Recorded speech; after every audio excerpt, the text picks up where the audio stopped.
Baik, selamat pagi Bapak Ibu Saudara sekalian, Shalom. Puji nama Tuhan, hari ini kita kembali memasuki ibadah kita.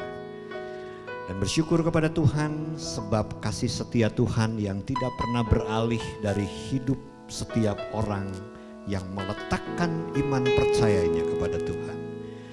Dan pagi ini kami bersama-sama bersatu hati, bersama-sama dengan Bapak Ibu Saudara sekalian memasuki ibadah kita dengan menaikkan pujian, penyembahan kepada Tuhan, hingga nama Tuhan dimuliakan di atas segala-galanya. Dan kita akan melihat bagaimana Allah yang bertahta di atas pujian itu akan melakukan perkara-perkara yang jauh dari apa yang kita pikirkan.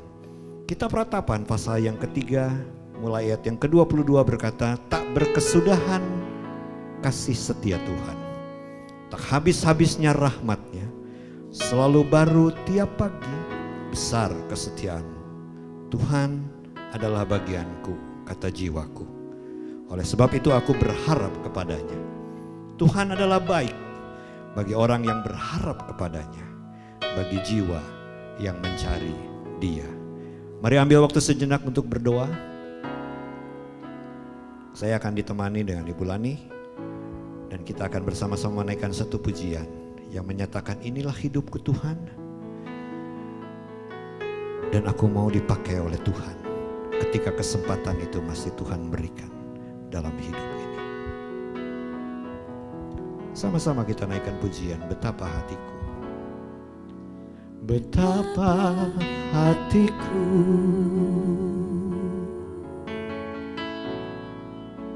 berterima kasih Yesus, Kau mengasihiku,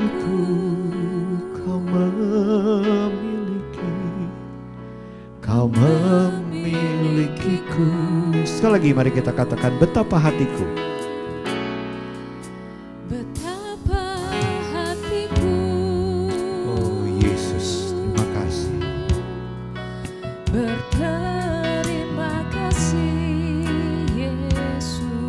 Kau mengasihiku, Kau memilikiku.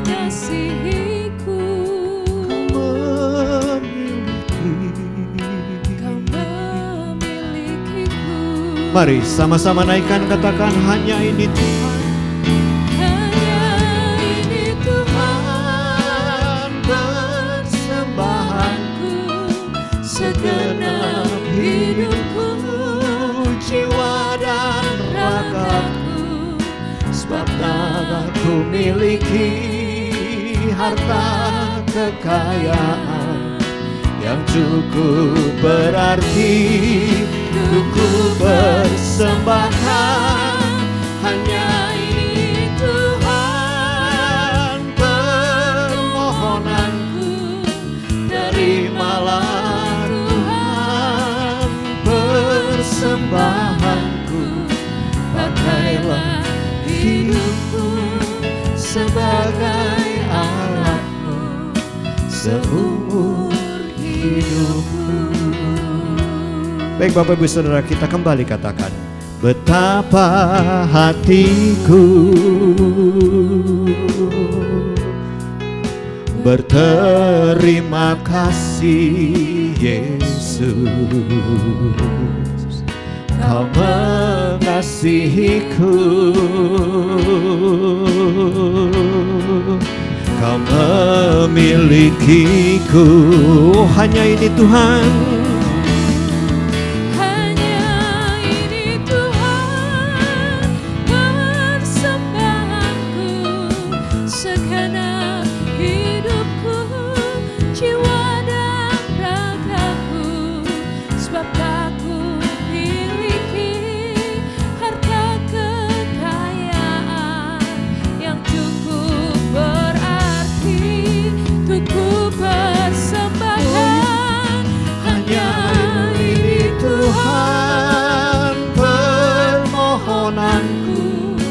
terimalah Tuhan persembahanku.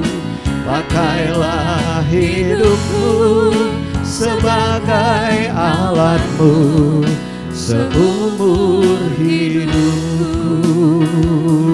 Sama-sama katakan, hanya ini Tuhan persembahanku, segenap hidupku, jiwa dan ragaku. Sebab tak ku miliki harta kekayaan yang cukup berarti cukup oh ini Tuhan, hanya ini Tuhan permohonanku. Terimalah Tuhan persembahanku, pakailah hidupku sebagai alatmu. Seumur hidupku pakailah ya Tuhan sebagai alatmu. Seumur hidupku pakailah Yesus sebagai alatmu. Seumur hidupku. Sama-sama kita katakan, bagimu Tuhan seluruh hidupku. Pakailah Tuhan bagi kemuliaan-Mu. Genapi seluruh rencana-Mu, sampai bumi penuh kemuliaan-Mu. Sama-sama katakan, bagimu, bagimu Tuhan seluruh hidupku. Pakailah Tuhan bagi kemuliaan-Mu. Genapi seluruh rencana-Mu, sampai bumi penuh kemuliaan-Mu. Sampai bumi penuh kemuliaan-Mu. Sampai bumi penuh kemuliaan-Mu.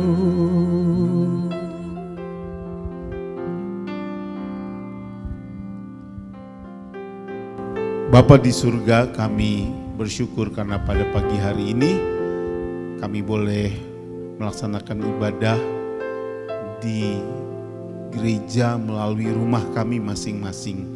Kami berdoa supaya semua jemaat-Mu yang beribadah pada hari ini ditolong, diterangi hidupnya menghadapi semua situasi yang terjadi.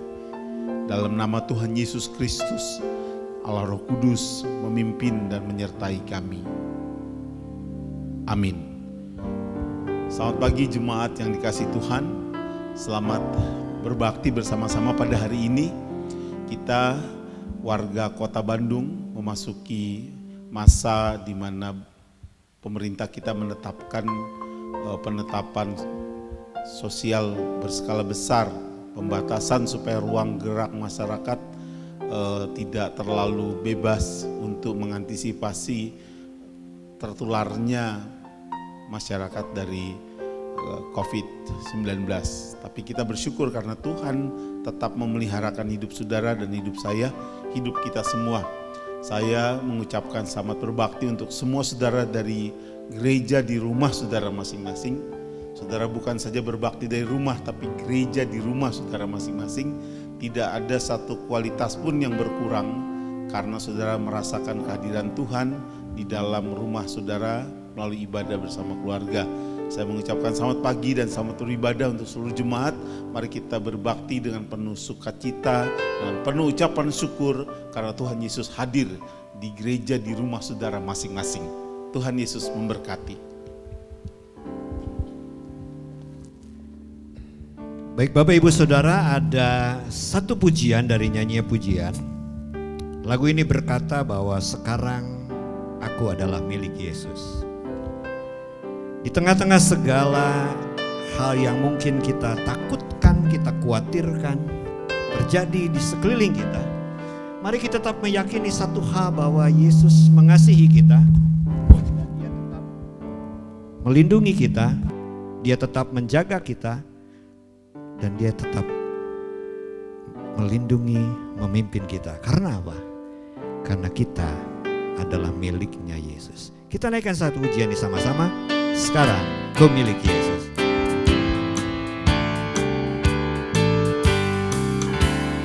Tuhan Yesus mengasihi aku, tak ada yang merampas jiwaku. Yesus berkorban bagi aku, sekarang ku miliknya. Sekarang ku milik Yesus, Yesus pun milikku. Bukan di dunia saja, tapi selamanya. Dulu ku tersesat dalam dosa, Yesus menolong aku yang hina. Ku diangkatnya dari dosa, sekarang ku miliknya. Sekarang ku milik Yesus, Yesus pun milikku. Bukan di dunia saja, tapi selamanya. Bapak Ibu Saudara, lagu ini mengatakan bahwa kasih Yesus yang besar tidak akan pernah membiarkan kita berjalan sendiri. Ada sukacita yang Tuhan selalu berikan di tengah-tengah hidup kita, dan sukacita itu yang akan menuntun kita melewati hari-hari ini. Apapun keadaan Bapak Ibu Saudara dan saya, yakini bahwa Yesus menjadi milik kita dan kita menjadi milik Yesus karena pengorbanannya di atas kayu salib. Sukacita yang besar Tuhan berikan buat kita yang menjadi miliknya dan siap menghadapi hidup ini. Sama-sama kita katakan, sungguh bersuka cita hatiku karena Tuhan menghapus dosaku, darahnya menebus jiwaku. Sekarang ku miliknya, katakan, sekarang ku milik Yesus, Yesus pun milikku. Bukan di dunia saja, tapi selamanya. Sekarang ku milik Yesus, Yesus pun milikku. Bukan di dunia saja, tapi selamanya. Sekali lagi katakan, sekarang ku milik Yesus, Yesus pun milikku. Bukan di dunia saja, tapi selamanya. Bukan di dunia saja, tapi selamanya. Sekali lagi katakan, bukan di dunia saja, tapi selamanya. Bapak Ibu Saudara, kita akan bersama-sama mempersiapkan hati kita. Kita akan diberkati oleh kebenaran firman Tuhan yang hari ini akan disampaikan oleh Bapak Pendeta Martinus. Saya mau ajak Bapak Ibu Saudara merenungkan satu hal. Percayakah kita bahwa Allah kita adalah Allah yang setia? Percayakah kita bahwa Allah kita adalah Allah yang menyediakan semua yang kita perlukan? Dia menunjukkan kasih setianya buat kita. Dia menunjukkan kemurahannya supaya kita tetap terpelihara di dalam Dia. Siapkan hati kita, yakini bahwa Tuhan menunjukkan kasih setianya buat kita semua di tempat ini, di hati kita. Oh, terima kasih Yesus. Terima kasih Yesus. Terima kasih. Kau tunjukkan kasih setiamu, Kau menyediakan yang ku perlu. Kau setia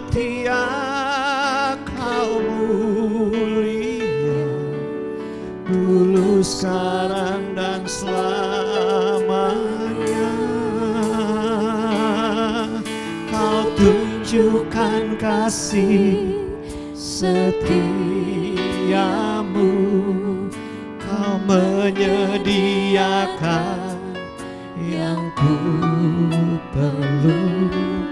Kau setia, kau mulia, Bapa, kau setia. Bapak Ibu Saudara, mari dengan hati yang tenang kita berani berkata, Tuhan terima kasih karena Engkau adalah Allah yang setia. Bapa, terima kasih karena Engkau Allah yang menenangkan jiwaku di saat aku takut. Bapa, terima kasih karena Engkau adalah Allah yang selalu menggendong aku, membawa aku kepada kemenangan yang satu kepada kemenangan yang lain.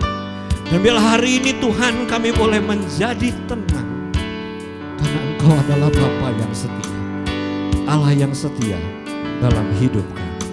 Sama-sama kita katakan lagi.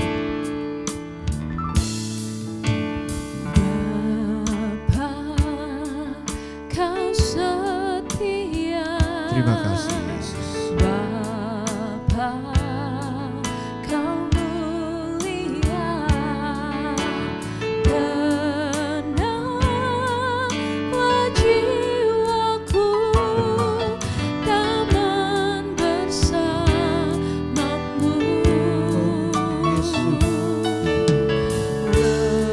Lebih dari harta, segalanya, tenanglah jiwaku dalam hadirat-Mu. Mari sama-sama katakan, Kau tunjukkan kasih setiamu. Kau menyediakan yang ku perlu. Kau setia, kau mulia, dulu, sekarang, dan selamanya. Oh, Dia tunjukkan. Kau tunjukkan kasih setiamu. Amin Yesus. Kau menyediakan yang ku perlu. Kau setia, kau mulia, Bapa, kau setia.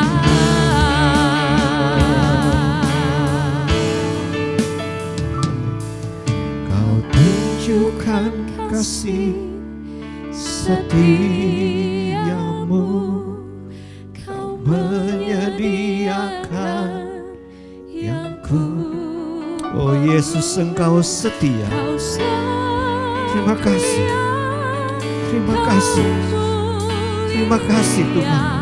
dulu, sekarang, dan selamanya. Kau tunjukkan kasih setiamu. Kau menyediakan yang ku perlu.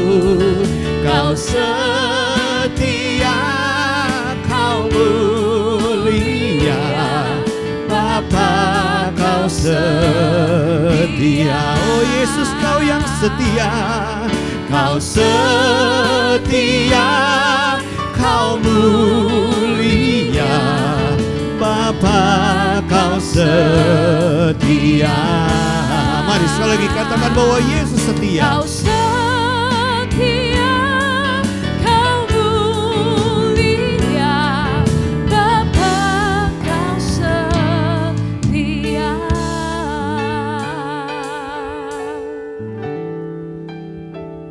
Kita berdoa sebelum mendengar firman Tuhan. Bapa di surga, kami mohon Allah Roh Kudus memimpin dan menuntun hati kami, pikiran kami, supaya kami boleh mendengar firman-Mu dengan tenang, dengan jernih, dan kami boleh menghidupinya dalam suasana hidup kami pada hari-hari ini. Dalam nama Tuhan Yesus kami berdoa. Amin. Selamat pagi Bapak Ibu Saudara yang dikasihi Tuhan Yesus. Selamat berbakti pada hari ini. Kita bersyukur karena Tuhan menolong dan memimpin kita sehingga kita boleh bersama-sama menikmati kebenaran firman Tuhan. Memang tinggal di rumah dan diam dan bekerja dan melakukan belajar, ibadah dan segala sesuatu di rumah, sesuatu yang baru bagi kita. Bahkan banyak ahli bilang bahwa ke depan ini wajah ekonomi dunia berubah, wajah budaya juga berubah, wajah hidup gereja berubah, wajah pelayanan kesehatan berubah, wajah hidup persiapan pangan kita juga berubah. Banyak hal yang berubah karena situasi ini. Ini bukan sekedar pandemi yang disebut sebagai bencana atau kemalangan, tapi saya kira ini juga boleh dimaknakan sebagai satu interupsi dari Tuhan untuk rutinitas hidup saudara dan saya. Satu relaksasi dari Tuhan untuk hidup saudara dan saya menikmati situasi yang hari ini terjadi bagi saudara dan saya. Saya ingin menyampaikan satu kebenaran firman Tuhan tentang ditebus dari kemalangan. Dalam tema sepanjang bulan April kita membahas tentang penebusan Kristus yang menghidupkan.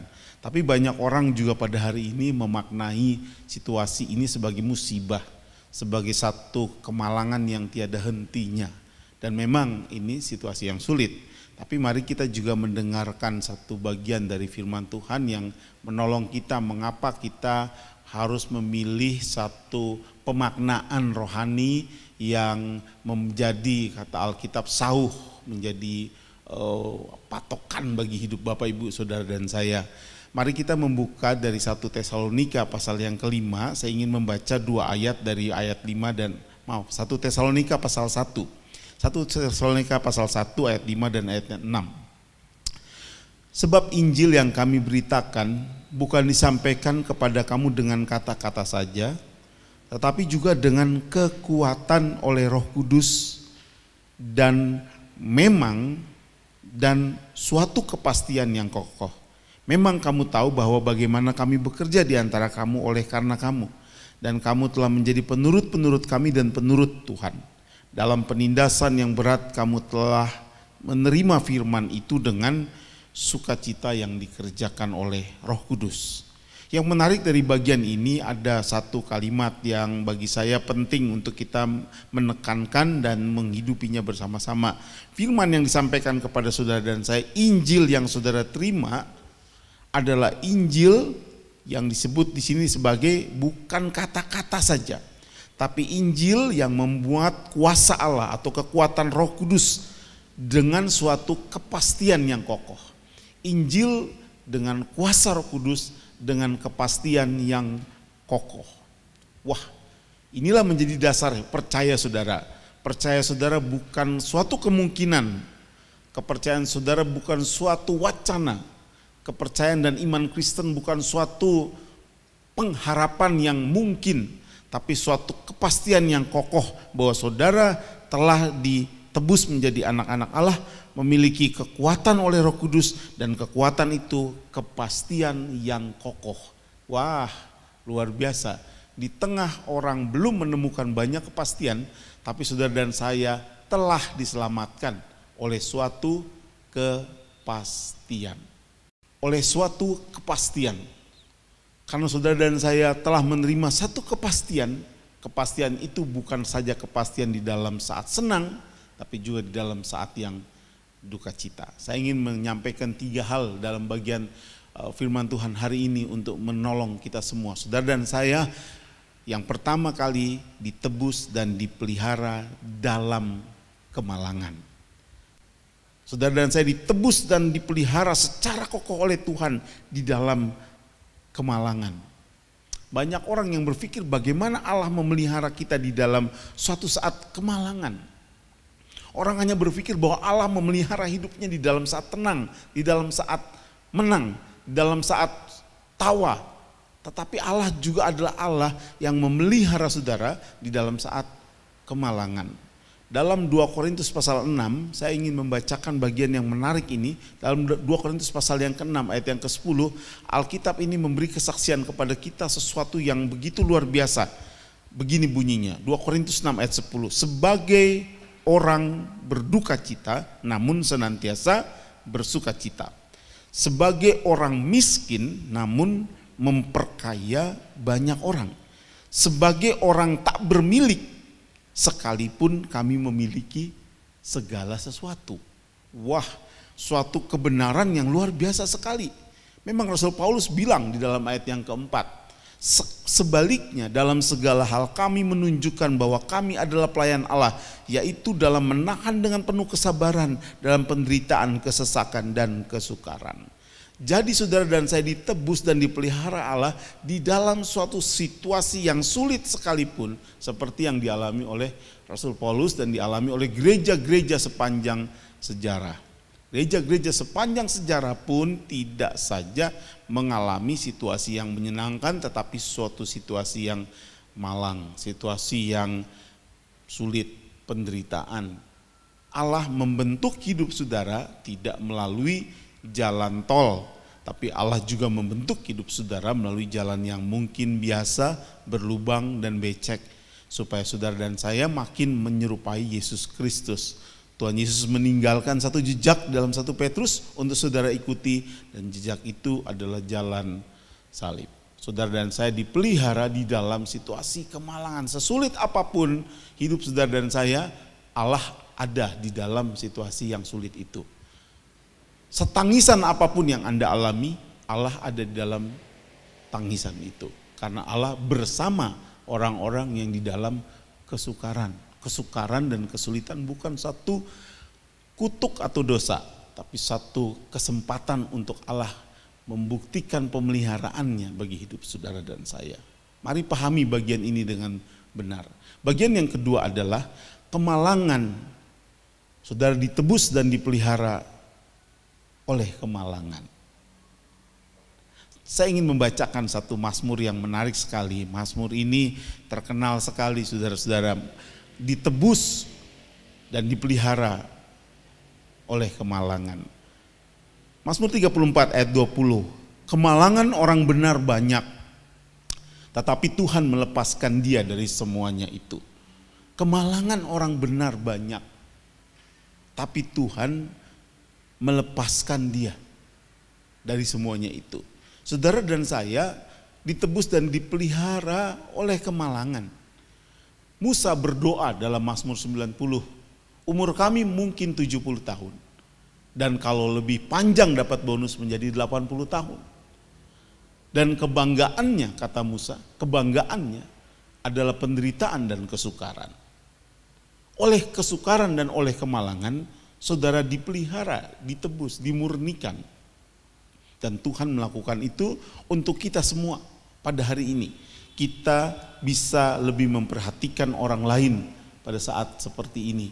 Kita bisa berdoa untuk orang lain pada saat seperti ini. Kita bisa memperhatikan keluarga kita pada hari-hari ini.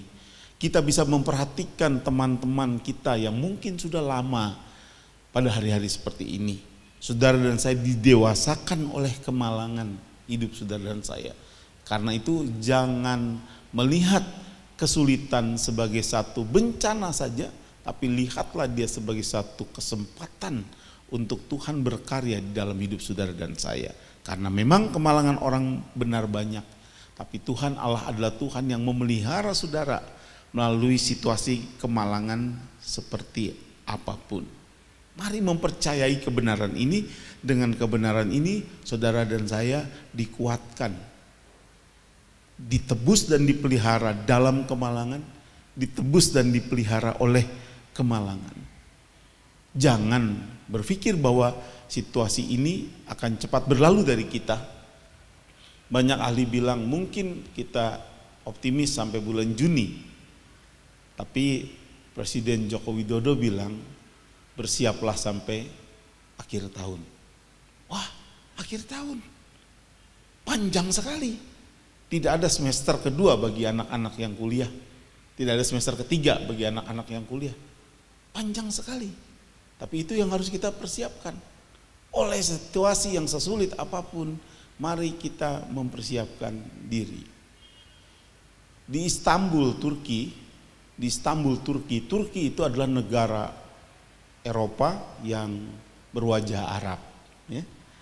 Di Turki ada satu masjid yang ditutup. Dan masjid yang ditutup itu imam masjidnya membuat satu terobosan yang luar biasa.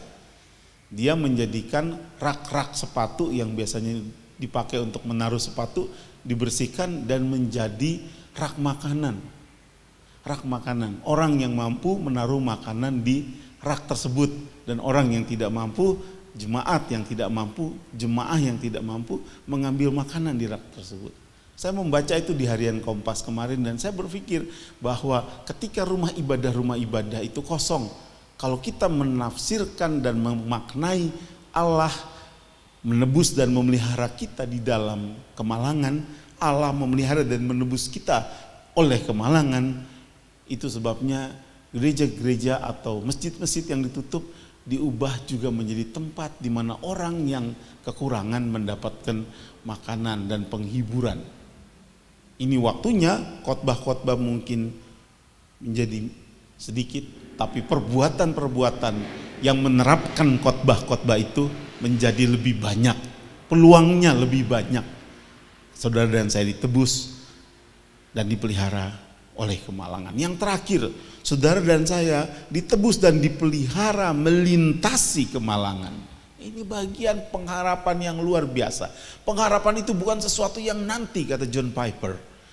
Pengharapan itu bukan sesuatu yang nanti, tetapi sesuatu yang kini dialami oleh orang-orang. Objek dan upahnya memang besar nanti, tapi pelaksanaan itu hari ini. Itulah pengharapan. Karena itu saudara dan saya, kemalangan dan pemeliharaan Allah adalah kemalangan dan pemeliharaan Allah yang dapat dilintasi, yang dapat mengalami Passover, Paskah. Saudara dan saya pasti mengalami hal itu. Itulah janji Tuhan. Saudara dan saya, mari saya ingin membacakan satu bagian dari firman Tuhan yang memang terkenal sekali, yaitu dari Rut pasal yang kedua. Dari Rut pasal yang kedua ayat 20. Tetapi ia berkata, Naomi berkata, janganlah sebutkan aku Naomi, sebutlah aku Mara. Sebab yang Maha Kuasa telah melakukan banyak yang pahit kepadaku. Dan dengan tangan yang penuh aku pergi, tetapi dengan tangan yang kosong Tuhan memulangkan aku. Mengapa engkau menyebut aku Naomi? Karena Tuhan telah naik saksi dan menentang aku, dan yang Maha Kuasa telah mendatangkan malapetaka bagiku. Naomi melihat hidupnya sebagai satu kemalangan, tapi tidak kemalangan yang seumur hidupnya. Naomi pun melihat bahwa providensi atau pemeliharaan Allah itu adalah pemeliharaan di dalam kemalangan, oleh kemalangan, tetapi juga melintasi kemalangan. Dia memang mendapatkan satu kemalangan yang pahit, peristiwa pemeliharaan yang pahit, tapi Allah tidak adalah Allah yang berdiam saja, tapi juga Allah yang bertindak. Saya ingin membacakan ayat 22 dari Rut pasal 1 ayat 22. Demikianlah Naomi pulang bersama-sama dengan Rut, perempuan Moab itu menantunya, yang turut pulang dari daerah Moab. Dan sampailah mereka ke Bethlehem pada permulaan musim menuai jelai. Pengharapan apa? Pengharapan bahwa mereka pulang bukan dengan menerima sesuatu yang jatuh dari langit. Pengharapan waktu mereka pulang dalam satu musim yang luar biasa, yaitu musim panen. Musim panen ini yang membuat menantunya Rut mendapat suami baru, yaitu Boaz, menjadi nenek moyang Yesus Kristus. Justru Naomi pulang pada saat kampung halamannya Bethlehem ada panen. Panen adalah satu saat di mana bangsa Israel merayakan. Panen adalah satu saat bangsa Israel menikmati semua pemeliharaan Allah yang sempurna. Bapak Ibu yang dikasihi Tuhan, dengan demikian kita melihat bahwa pemeliharaan Allah itu selalu ada dalam kemalangan seburuk apapun. Baiklah, kita menyimpulkan ketiga bagian ini. Saudara dan saya ditebus dan dipelihara di dalam kemalangan. Sekalipun ada kepahitan, tapi Allah memelihara saudara. Dan Allah yang memelihara saudara itu ingin supaya saudara memahami, saudara dipelihara dan ditebus juga oleh kemalangan. Kemalangan itu harus mendewasakan kita. Seperti kata Mazmur 34, bahwa kemalangan itu banyak tapi Allah adalah Allah yang melepaskan. Hendaknya kita dilepaskan dan diteguhkan dengan satu sifat yang baru, sikap yang baru, karena Allah adalah Allah yang juga memelihara hidup saudara melintasi setiap kemalangan. Saya tidak tahu apa yang akan terjadi dalam hidup saudara, tetapi saya ingin menasehati semua saudara, persiapkanlah hidup saudara, persiapkanlah rumah tangga saudara, persiapkanlah bisnis saudara, persiapkanlah sekolah, kuliah, pendidikan, sistem ekonomi rumah tangga, apapun yang saudara persiapkan untuk besok hari, persiapkanlah dari titik hari ini saudara menghadapinya. Persiapkanlah segala sesuatu, evaluasilah segala sesuatu yang untuk ke depan saudara akan menghidupi. Pada waktu ke depan saudara menghidupi, saudara akan seperti Naomi dan Ruth yang tidak biasa. Yang tidak biasa. Karena saudara akan mengalami satu masa di mana Alkitab berkata selalu ada pelangi setelah badai. Selalu ada pengharapan yang luar biasa setelah musim yang sulit ini. Bapak Ibu yang dikasihi Tuhan, saudara dan saya ditebus dari kemalangan dan di dalam dan oleh dan melintasi setiap kemalangan. Inilah pengharapan kita, pengharapan yang kokoh, yang teguh, di mana Yesus Tuhan kita memimpin hidup saudara dan saya sekalian. Mari kita bersama-sama menikmati hidup kita, menjalani hidup kita dengan penuh keyakinan bahwa Tuhan Yesus akan menolong dan memelihara hidup saudara sekalian.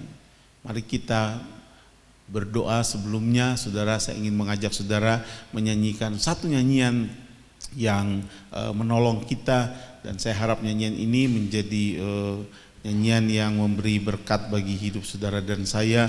Tuhanku, tuntunlah ku merasa lemah.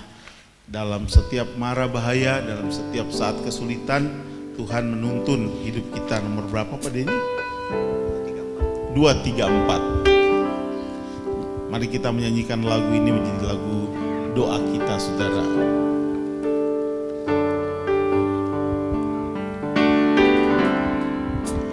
Tuhanku, tuntunlah ku merasa lemah, sungguh-sungguh ku tak berdaya.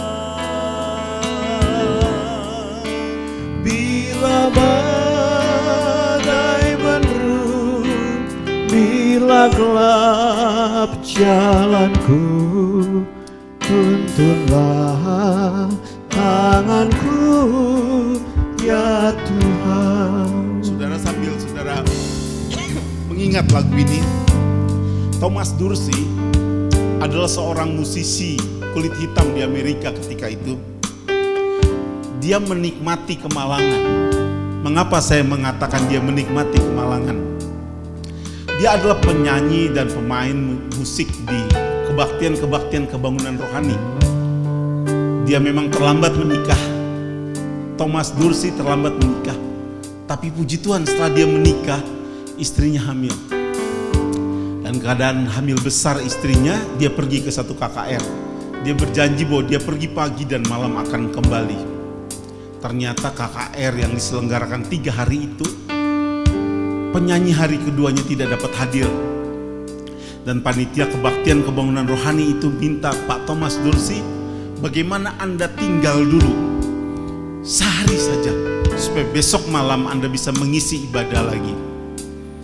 Dan pada akhirnya Dorsey tinggal di KKR itu, di kota itu, untuk besoknya dia menyanyi. Ketika besoknya dia menyanyi, turun dari panggung ibadah itu, ada telegram datang, segera pulang, istrimu kritis. Dalam situasi yang tidak pasti, Dursi pulang dan mendapati istri dan bayinya meninggal dunia. Satu kemalangan. Tapi Thomas Dursi tidak menyerah dengan hidupnya. Dia tetap melanjutkan hidupnya. Dan saya ingin mengajak saudara juga berpengharapan melanjutkan hidup saudara karena Allah memelihara hidup saudara. Tuhanku, tuntunlah, aku merasa lemah. Kita nyanyikan lagu ini menjadi doa kita, saudara.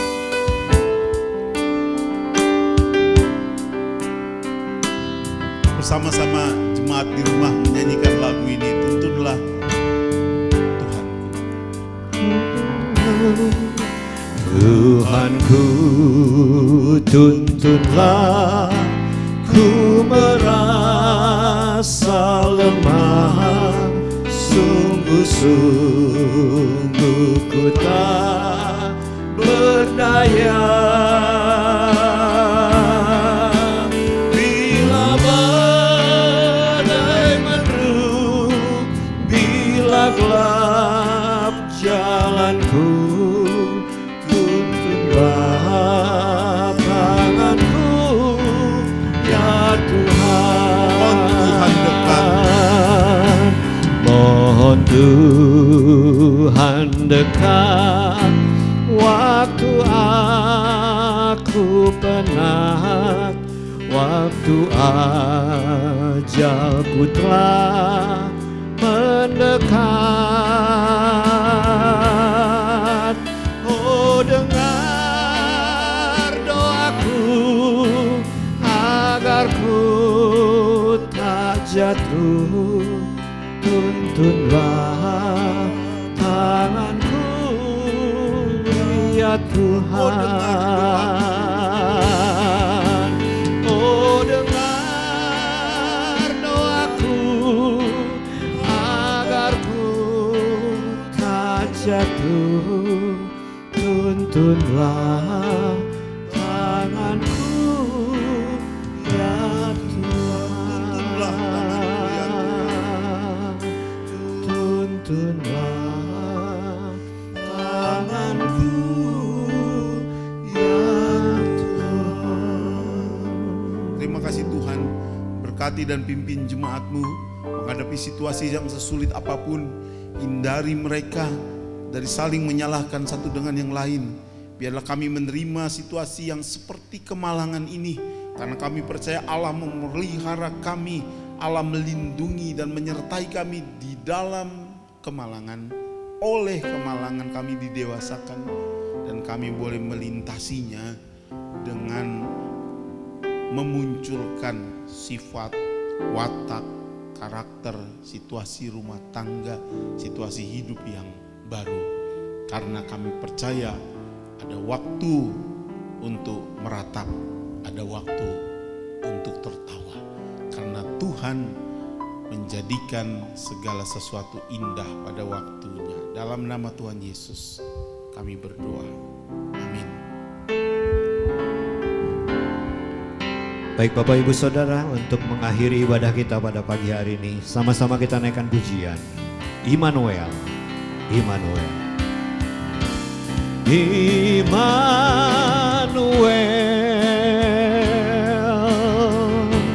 Immanuel,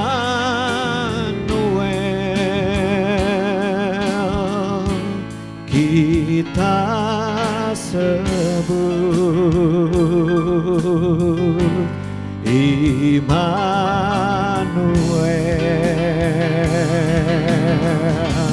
Tuhan serta dengan kita, kita sebut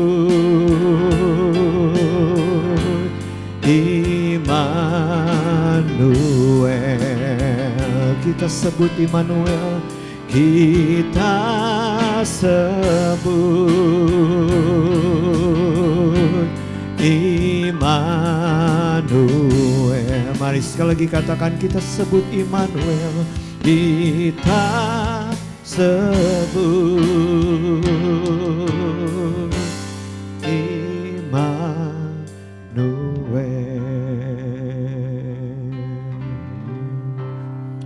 Amin. Terima kasih. Selamat pagi. Tuhan Yesus memberkati kita semua.